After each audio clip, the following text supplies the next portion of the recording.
อันนี้มีของหมายซันเดย์ได้มือนี่พี่น้องเนาะเอาอยู่บ่ซันเดย์ฮะโดยยิ้มไว้ยิ้มรอๆไว้พี่น้องเนาะให้ซันเดย์ก่อนถูเนี่ยปึ๊บให้ทางได้เป็นเปิดเบิ่งก็ได้พี่น้องเนาะฮึบยิ้มกับใจลายๆเลยยิ้มงามๆวันหนึ่งได้ป่ะ เห็นแต่เพราะว่าน้องปัดไซเจอกับเอื้อยเพิ่นนี่ตั้งแต่มือแรกเห็นแต่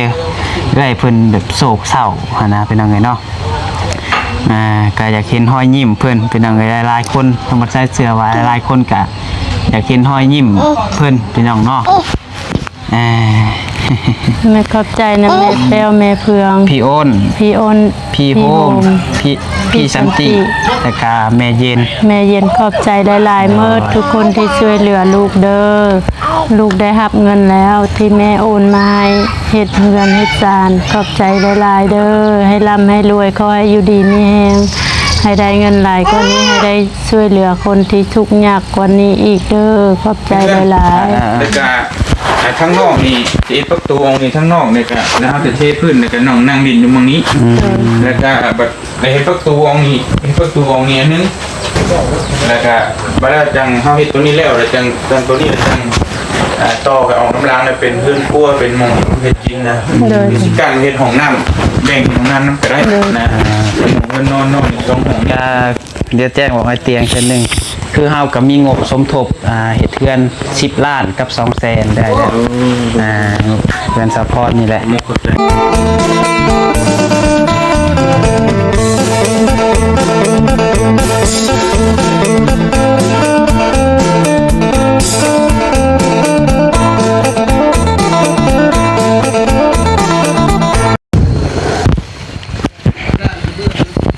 ตัวนี้ไม่ได้เปิด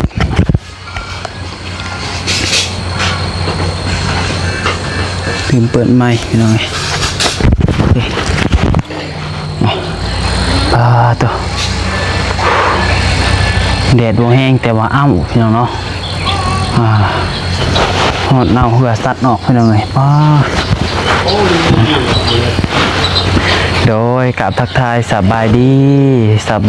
วัสดีพ่อแม่พี่น้อง FC เบิร์ดสุคนบัดสมองสุบอลว่าซิวฝั่งลาวฝั่งไทยหรือว่าอยู่ทางต่างประเทศเด้อพี่น้องเด้อการยินดีต้อนรับเข้าสู่ช่องสายกกสายบุญอีกแล้วพี่น้องเนาะก็พบพอกันกับน้องปัดไซพี่น้องเลยวันนี้ทางน้องปัดไซกาอยู่ที่บ้านเพื่อนของสะพรพี่น้องเนาะก็คือตอนนี้ทางงานก็ซอยกันคนเครื่องคนยังแล้วก็ทรายคนสอบคนทรายพี่น้องเนาะโดยคนสอบคนทรายไหวเพื่อนสะพรเนี่ยก็คนเครื่องคนคล้องออกเตะเชื่อนล่าพี่น้องเนาะเพราะว่าเตรียมม่างว่าซั่นซะน้องเตรียมม่างนั่นแหละตอนนี้เพิ่นยังบ่ทันได้ม่างอยู่พี่น้องเอ้ยเพิ่นกำลังสิพากันกินข้าวกินน้ำพี่น้องเอ้ยเนาะกับมันจะวุ่นๆเนี่ยพี่น้องน้องปัดไซกับข้าจับกล้องให้ทางไอเตียงเพิ่นพี่น้องเลยก็เลยบริถ่ายตอนที่เอาคนเก็บกล้องออกจับกล้องให้ทางไอเพิ่นแล้วน้องปัดไซกับมีถ่ายพี่น้องเนาะก็คือตอนนี้พี่น้องมื้อนี้น้องปัดไซพี่น้องมีข่าวดีคือว่าข่าวใหญ่สิมาแจ้งทางสาวพรเพิ่นพี่น้องเนาะนี่พี่น้องเนาะเดี๋ยวน้องปัดไซเศษแบบเสื้อผ้าเพิ่นแน่น้อยนึงพี่น้องเนาะคันสิเงินเพิ่นโหลดกับแบบมัน ได้นิดนึงอะไรเพิ่นเนาะแบบอยากเห็นห้อยยิ้มเพิ่นว่าซั่นซะเพราะว่าน้องปัดไซสังเกตมาตั้งแต่น้องปัดไซได้พบเห็นกันกับทางสาวพรเนี่ยตั้งแต่มือแรกๆกะเบิ่งสีหน้าเล่ากะแบบบ่มีความสุขเลยอะไรพี่น้องเนาะก็มีแต่ความโศกเศร้าพี่น้องเอ้ยแล้วมื้อนี้น้องปัดไซก็เลยสิมอบเงินให้เล่าแล้วก็จะเห็นห้อยยิ้มเล่าพี่น้องเนาะเดี๋ยวจังใดก็ให้เบิ่งนํกันพี่น้องเนาะไปผู้เพิ่นกำลังเตรียมข้าวกับน้ำอยู่พี่น้องเดี๋ยวตอนนี้น้องปัดไซสิเสียงไว้ก่อน พี่น้องป่ะตัวห่อนแห้งพี่น้องเลยเอาถึงใดก็ฝากเป็นกำลังใจได้เพียงเด้อก่อนที่เพิ่นสิฮือเฮือนฮือซ่านพี่น้องปึ๊บมา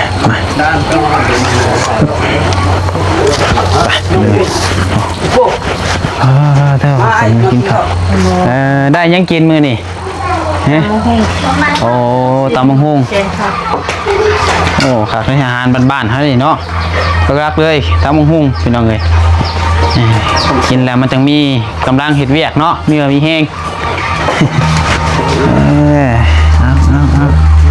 ใครดอกลูกหลานหลายอยู่ลูกหลานเบิดบ่เห็นซอยกินนี่ฮะ หมู่ของน้องสาย หมูบ่อ๋อเอาแม่อย่าแม่เฮาเรียบร้อยมาเลยเด้อให้กินข้าวนะกิน ข้าวเบาเตียงใช่ เบาเตียงเพิ่นพูดอยู่เพิ่นกินแล้วเบาเตียงครับเพิ่นยัง แต่งเกมก่อนเนี่ย กินจ้ะจะกินแล้วกินแม่โดยจะกินรอดจ้ะเป็นมีเงินมีแฮง กินข้าว กินข้าวกินน้ำก่อนนึงเลยเนาะใจเบิดสำนีบ่กินคือเห็นหลายคนนี่ แต่เรามีกับเคยยังบ่มากกว่านี้ เติมพลังก่อนเนาะ เล็กมันเบอร์ไหน มีกับเพื่อน เติมพลังก่อนลุยเวียกลุยงานพี่น้องเลย ไม่ในใจไม่ได้กินนะ กันกันนี่เบื่อโอ้ทำใหญ่ก็ เรามีแต่วัยรุ่นลายอยู่มั่งนี่คือสิเขาเดียวดอกมั่งเนาะ มั่งกับมันต่างนี่ต่างกันอยู่ได้พี่น้องเลยขั้นตอนมั่งนี่โอ้ย อาสาช่วงตัด ปุบบับใส่หลายคน มันไม่ตื่นเหาะยอเหาะได้ ข้าวเที่ยงบ่นี่ แมน กินแล้วสะพอนจะกินยังไงทางสะพอนมันกินแล้วก่อนเดี๋ยวมีแนวสิลมนำเด้อเดี๋ยวสักหน่อยเรากินข้าวกินน้ำก่อนพี่น้องเลยเนาะ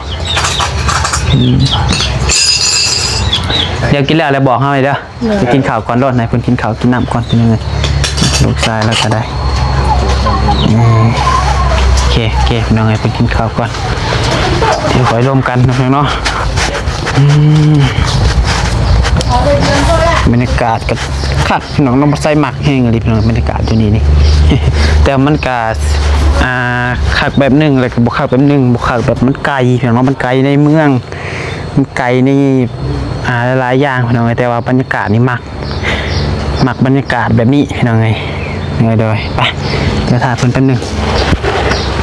พี่น้องไงโอ้มาแล้วเนาะเติมพลังอิ่มเรียบร้อยบ่ มานั่งพีเนนนิดนึงเดี๋ยวลมเรียกยังน้ำเราแก้เบื้องกล้องให้ได้บัดนึงโอเคนั่งนี่แหละเอาเบิกเดินไปนั่งรถก็ซื้อนี่แจ้งอยู่บ่โอเคอีกทัวทางฝุ่นบอมแสงเขาแป๊บนึงพี่น้องเดี๋ยวหามุมก่อนโอเคพี่น้องเนาะสบายดีกันหนึ่งเด้อสบายดี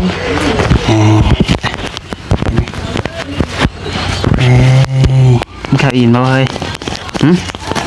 ป่ะข้าวอิ่มแล้วฮะน้ำบ่าวบ่ไปบ่เอ้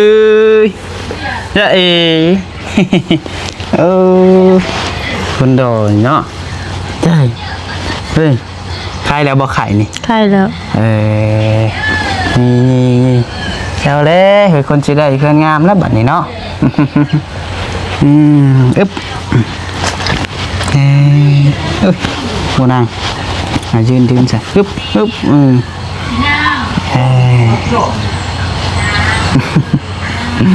มาใช่บ่มือนี่บ่ถ้าบ่ขายเลยเนาะ แม่มันกินยาไข้แน่แล้ว เดี๋ยวลงนำกันเป็นเรื่องนี้เอาเรื่องกันเลยคือมื้อนี้สิมั่งเฮือนเนาะมั่งเฮือนเฮ็ดใหม่นั่นแหละพี่น้องเอ้ยมีผู้ใดแบบเขามาแจ้งข่าวดี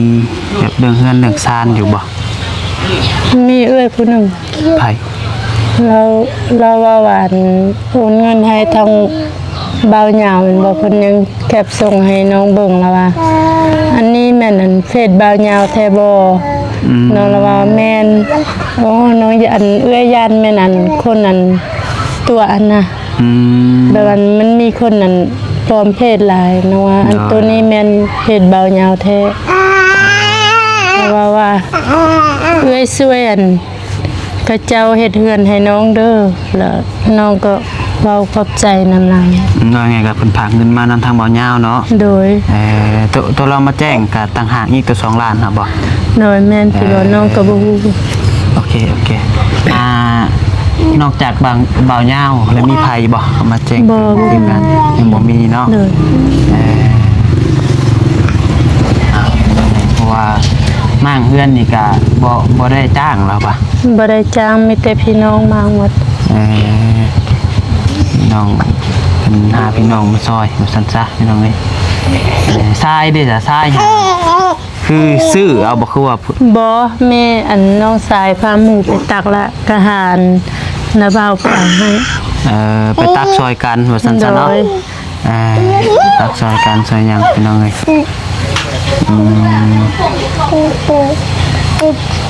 มาซะเบิ่งไปกล้องมันตัดไปพี่น้องเนาะโอ้ยอันนี้มีของใหม่ซันเดย์ได้มื้อนี้พี่น้องเอ้ยเนาะเอาอยู่บ่ซันเดย์ฮะ โดย ยิ้มไว้ยิ้มรอๆไว้พี่น้องเนาะให้ซันเดย์ก่อนถูเนี่ยฮึบให้ทางไก่เป็นเปิดเบิ่งก็ได้พี่น้องเนาะฮึบยิ้ม ขอบใจหลายๆเด้อ ยิ้มงามๆวันหนึ่งได้ป่ะ เห็นแต่เพราะว่าน้องปัดไส้เจอกับเอื้อยเพิ่นนี่ตั้งแต่มื้อแรกๆเห็นแต่เอื้อยเพิ่นแบบโศกเศร้านะเป็นยังไงเนาะก็อยากเห็นรอยยิ้มเพิ่นเป็นยังไงหลายๆคนน้องปัดไส้เชื่อว่าหลายๆคนก็อยากเห็นรอยยิ้มเพิ่นเป็นน้องเนาะ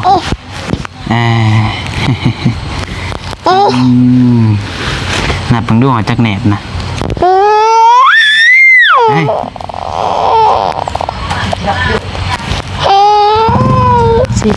10แหนบเท่าไรบาทนี่ 10 ล้านกับ200,000 10 ล้านกับ200,000ก็บ่อยู่ซ้ำเนาะให้แม่มาเอาถ่าได้บ่ไปอยู่บ่ มันบ่ไป แป๊บนึงสิเฮ็ดเดือนงามให้นี่บ่เอาบ่ฮะอาจารย์เดอาจารย์มานำบ่าวสิมามาเห็นมาโอ้ยอันเดนี่เนาะตึ๊บ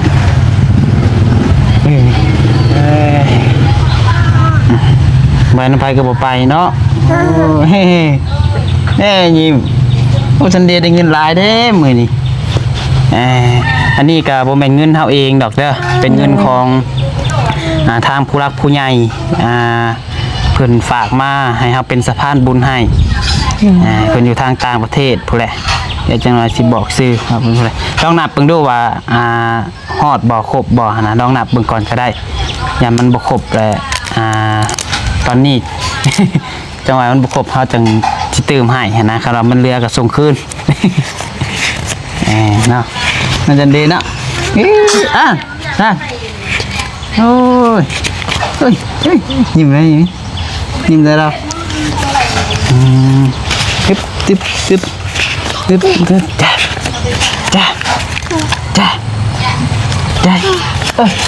อุ้ยมันนี่แต่งตัวดอกเท่คนนี่บ่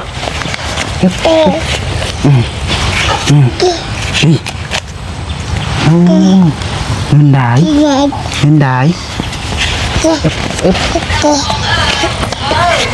อยู่ดีช่างมาทำไปแล้วนั่งลงโอเคไม่ได้คุยซื่อได้พี่น้องโอ้ยพูดก็สิมือไงเนาะกระมือโอ้เพลงโอ้ ป๊บนึงจอยแม่เด้อโอเคอ่ะไปมักเลาะมาจ้าชันเดย์นี่เบิ่งพาเลาะนี่ให้เพิ่นนำเพิ่นเงินก่อนพี่น้องเนาะฮึบ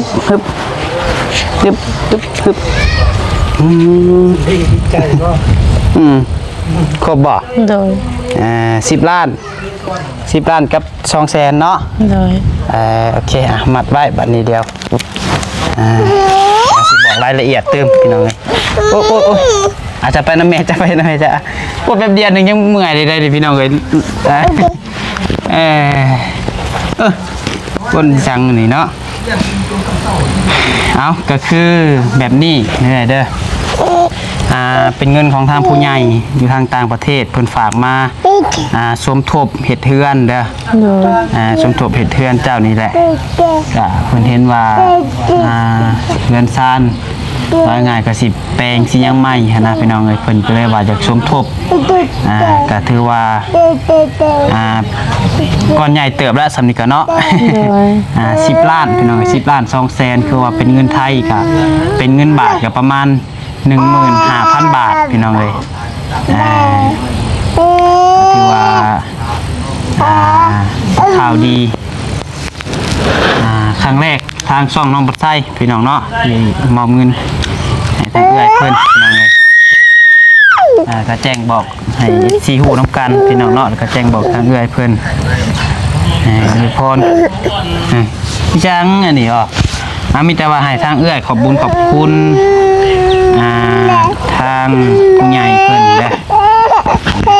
โอ้ยลูกกันเนาะอย่าแป๊บนึงครับ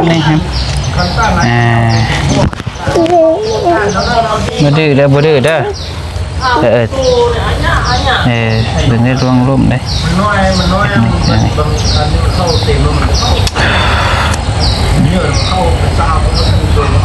เป็นเงินของทางแม่เปวและก็แม่เฟื่องพี่อ้น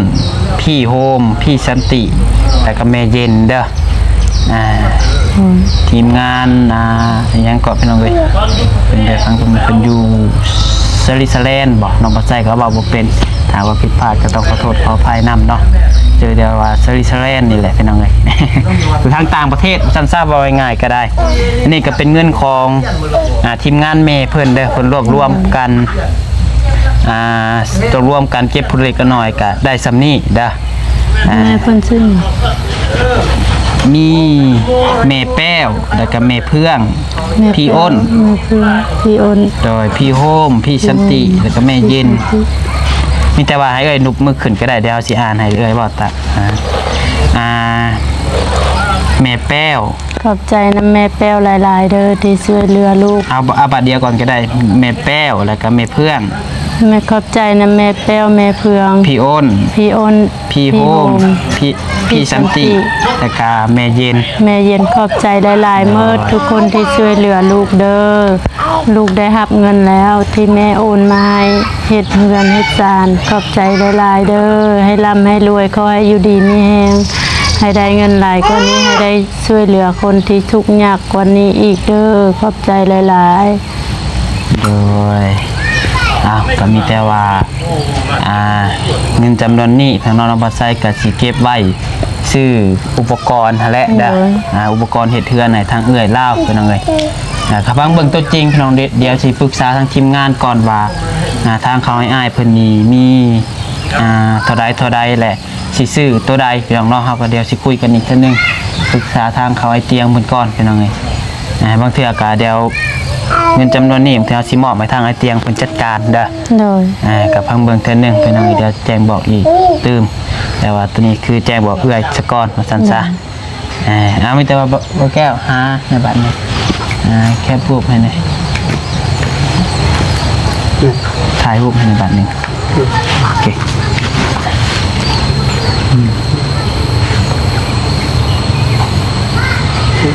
โอเคป้าสามีแต่ว่าอย่างไปเบิ่งเพื่อนก่อนป่ะเพิ่นสิเริ่มมากเลยแล้วบัดนี้เด้อแม่นโอเคป้าลงไปพุ่นเลยป่ะพี่น้องป่ะมาโอเคป่ะพี่น้องป่ะเดี๋ยวลงไปเบิ่งทางเฮือนซานเพิ่นก่อนที่เพิ่นสิมากเนาะ ถ่ายให้ FC เบิ่งตอนที่ยังบ่ทันได้มากก่อนพี่น้องเอ้ยนี่ข้างสุดท้ายก็ว่าแม่น เอ้ยฉันดีเป็นเร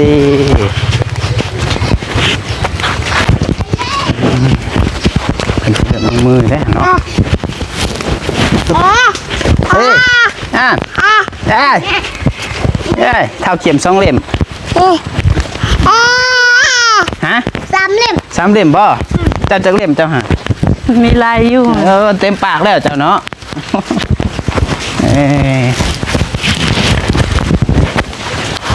ไปพี่น้องเอ้ยเบิ่งเพิ่นแก่แห่แก่ทรายได้สำใดแล้วพี่น้องเนาะ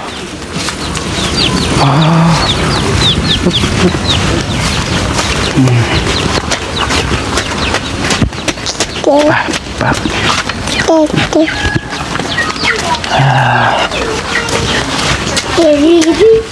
เขาหาเพิ่นอยู่ไสเลย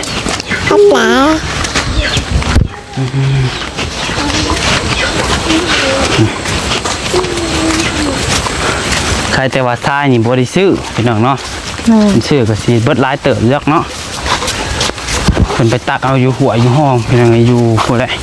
ใกล้นั่นดิอยู่บ้านเฮาอยู่โอ้บ่ได้ง่ายเด้อนี่หลายล้านเติบแหละสุดท้ายเพิ่นได้ทานก็ได้แต่ว่าบ่แล้วหลังหนึงนี่ได้ ไปดีได้เด้อ กันหมดอีก เอาแล้ว ห้องน้อง จากเขาเงินนั้นอีเงินนี่อย่างไรนี่ลืมเลยใช่มุ้ยดิ เอามี บ่เงินนี่ ยังน่ะ จากเงินประเทศเอียง 78 บ่เรื่องเลขนะแต่ว่าสกุลเงินหยังพี่น้องบอกนี่ได้กระเดงเด้กี่หลายเด้อ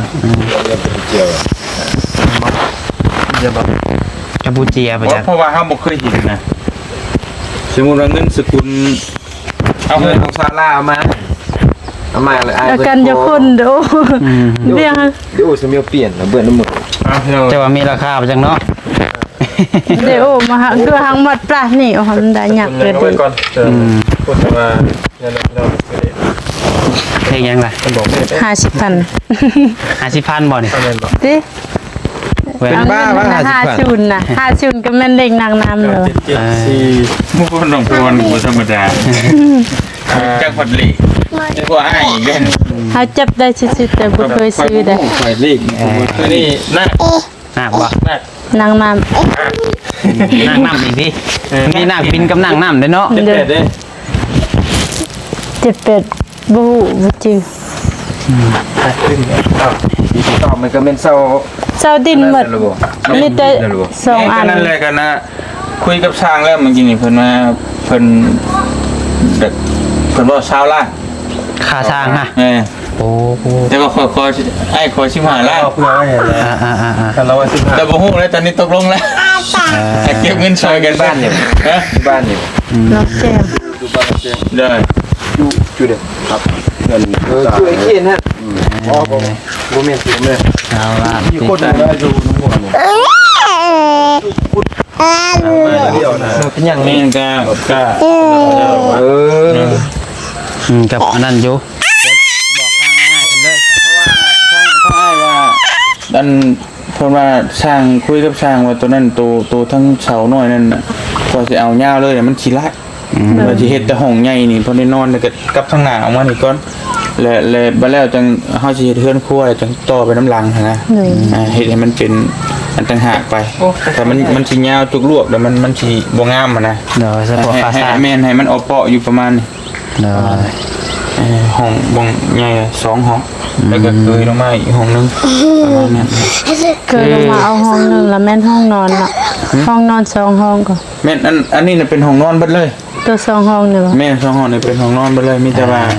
เพราะว่าไอ้ว่าถ้าสิกั้นแหละอย่าว่ามันน้อยโพดนะมีแต่ให้เพิ่นก่อ แคบพอดี ก่ออ้อมเบิดเลย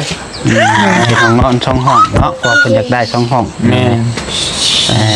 และแต่อันนี้น่ะเป็นห้องนอนเบิดเลยน่ะ2ห้องนี่เป็นห้องนอนเบิดเลย ก็ง่ายๆกับทางในเฮือนเนาะ แม่นมีทั้งในเฮือน อ่า แล้วก็ ทั้งนอกนี่เอ็ดประตูองค์นี้ทั้งนอกเนี่ยก็นะครับจะเทพื้นเนี่ยก็น้องนั่งดินอยู่ตรงนี้แล้วก็แบบเฮ็ดประตูองค์นี้เฮ็ดประตูองค์นี้อันนึงแล้วก็บัดนั้นจังเฮาเฮ็ดตัวนี้แล้วแล้วจังตัวนี้จังต่อกับออกกำลังเนี่ยเป็นพื้นครัวเป็นหม้องเฮ็ดกินนะมีสิกันเฮ็ดห้องน้ำแบ่งห้องน้ำก็ได้นะเป็นห้องเพิ่นนอนอีก2ห้องนี้เป็นจังช่วงอันนี้ โดย เจ้าพ่อคนแม่ แล้วน้องเพิ่นก็อยู่3คนนี้ แม่นแล้วก็ลูกใหญ่เนาะก็ต้องมีความเป็นส่วนตัวเป็นอะไรเพื่ออนาคต ประมาณนั้น โดย คือน้องเพิ่นตู้พื้นตู้ไฟก็เป็นตู้ตัวนอก ทางหลังเลยเนาะ ห้องน้ำข้างหน้านี่เป็นเคยมองนั่งลิ้นก็เป็นนั่นแหละนั่นแหละเป็นนั่นประมาณนั่นแหละมองที่เฮาเอาเครื่องไปไว้เนี่ยไปอยู่ข้างหน้านี้ มาเดาสิ นั่นนะ โดยก็เดี๋ยวแจ้งบอกให้เตียงเช่นหนึ่งคือเฮาก็มีงบสมทบเฮ็ดเทือน10 ล้านกับ200,000ได้แล้วเรือนซัพพอร์ตนี่แหละ มุกเข้าใจละ โดย พอดีนะครับตอนนี้มันนักหลายอย่างแล้วนี่เนาะ ยังขาดหลายแหละเนาะว่า หลายเพราะแล้วพอค่าช่างที่5 ล้านนี่ก็ไอ้ตกลงไปชื่อได้ยังโมโห ยังบ่ทันได้มีตัวภาษาก็ได้เพราะว่า ตกลงเอาตัวเองเป็นประกันเลยนะได้บ่ได้โมโหเลยเพราะว่าบ่เตียงตั้งใจว่าเงินตัวเฮ็ดเทือนอย่างนี้เฮาสิบ่ก็บ่อยากไปเอาเงินตัวที่ว่าทั้งเจ้นอมมอบให้น้องเพิ่นนะเป็นไปได้เฮาบ่สิบ่อยากเอาน้ำน้องเพิ่นคือตัวนั้นแหละไว้ให้น้องเพิ่นเลี้ยงลูกเลี้ยงเต้าเด้เพราะว่าตัวนี้เนี่ยเฮาอยากรวบรวมเฮ็ดเอง โดย ประมาณนั้น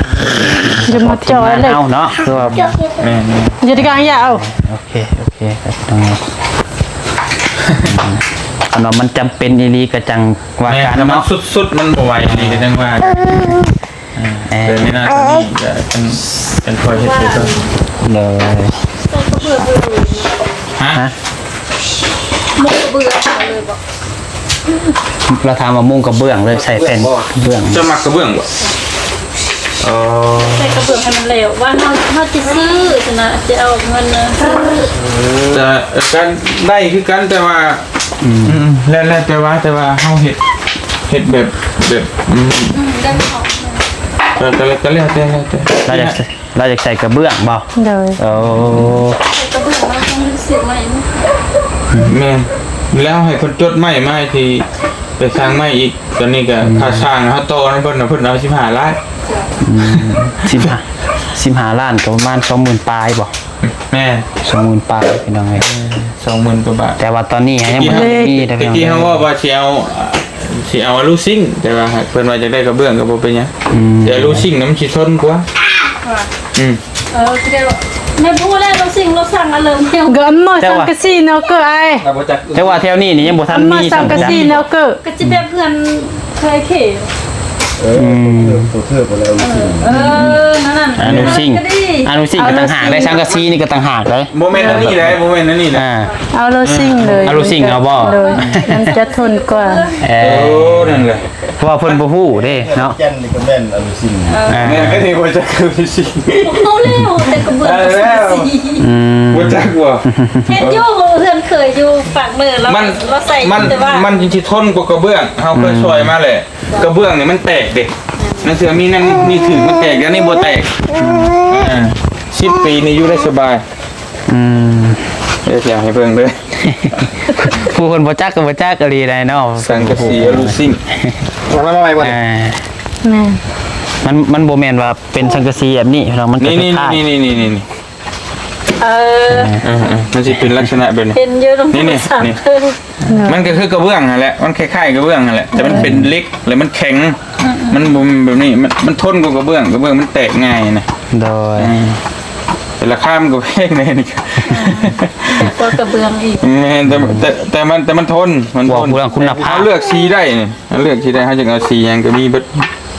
สีเขียวสีเหลือง สีเขียวสีเหลืองสีหยังก็คือกระเบื้อง เอาแต่ทีมงาน โดย มักสีใด นี่สรดชนโตน้องมักสีเด้น น้องมักสีนี้ สีนี้ เลย อ๋อสีเดือด กันหมู แดงซับประมาณนั้นมันไม่ใช่ละ โอเค โอ เนาะ เค เอาซะพี่น้องเนาะคือว่าคลิปนี้ก็ประมาณนี้ก่อนนะเด้อมาเอาขอไม้ก่อนก็ได้ จังหวะกันใหม่พี่น้องเนาะเพิ่นกำลังเตรียมสิสิทอนพี่น้องเอ้ยสบายดีเด้อโอ้ยไปพี่น้องเดี๋ยวขอจบคลิปก่อนบัดนี้เอาพี่น้องเอ้ยมีแต่ว่าสำหรับคลิปนี้เนาะทางน้องปัดไซก่อนอื่นเบิดก็ต้องขอบคุญขอบคุณทางผู้รักผู้ใหญ่ใจดีวัดชุคูสุคนเนาะเดี๋ยวบุตรซื้อเพื่อนเป็นหนึ่งเนาะขอบคุญขอบคุณทางแม่แป้วแม่เพื่องพี่อ้นพี่โฮมพี่สันติและกาที่สำคัญแม่เย็นเนาะที่ไว้เนื้อเสียใจทางลูกเป็นสะพานบุญให้ในครั้งนี้จึงเลยก็ต้องขอบคุญขอบคุณทางแม่ทางอ้ายหลายๆเด้อที่ไว้เนื้อเสียใจเนาะแล้วก็ขอให้อยู่ดีมีแรงความเจ็บอย่าสุได้ความไข่อย่าสุมีปรารถนาสิ่งใดก็ขอให้ได้สิ่งนั้นทรงความมุ่งมั่นปรารถนาอย่าเจ็บอย่าจนลำรวยๆขอเก่าเด้อบัดสุขสุขคนเดินทางขึ้นเหนือลงใต้ก็ขอให้เด้อเดินทางปลอดภัยมีคนหักคนแพงเด้อพ่อแม่เด้อให้มาทางนี้ก็ขอให้กลับคืนไป500 เท่าพันเท่าแสนเท่าเนาะไปก็ขอบคุณทุกคนเดฟซีบัดสุขทุกคนที่เข้ามารับชมและเป็นกำลังใจทางน้องปัดไซฝากเนี่ยพี่น้องเนาะทางมีผู้รักผู้ใหญ่จากส่วนจากซอยกันสมทบกันเข้ามากันยินดีพี่น้องเนาะว่าสิเป็นพวกพวกหลังคาบ่พวกไม้พวกยังกันยังบ่ทันมีพี่น้องเนาะพวกค่าสร้างกันยินดีพี่น้องเนาะกันยังขาดหลายอยู่ตอนนี้ก็ได้ไปเดี๋ยวจังหวะกันใหม่พี่น้องสำหรับคลิปนี้ผิดพลาดประการใดขอโทษขออภัยนำสบายดีพี่น้องเอ้ย